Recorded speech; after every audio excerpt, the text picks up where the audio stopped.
Gagawa po tayo ng tortilla na broccoli. Ilalaga ko ang broccoli ng ilang minuto. Pag malambot na ay saka ko hihiwain ng maliliit tulad ng ganito. Pagkatapos ay may mga itlog tayo, mga 5 o 6 na itlog. Ganyan na ang broccoli. Parang giniling ang pagkakagawa. At yan, mga 5 o 6 na itlog, depende sa laki ng broccoli.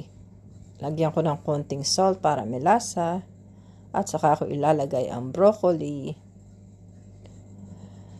Yung iba nilalagyan ng ibang cube, better wag na lang. Sinubukan ko, hindi masarap. Mas maganda keso lang. Para plain lang ang lasa, itlog, broccoli at cheese. Keso na radyado na yon, at then tinusok-tusok ko siya para medyo maluto sa loob ang ibang part ng itlog. At meron ako ditong pangtaob para maging buo ang tortilla na broccoli. Ganyan na siya. So, I guess simple lang siya at masarap naman. Salamat sa pagtingin.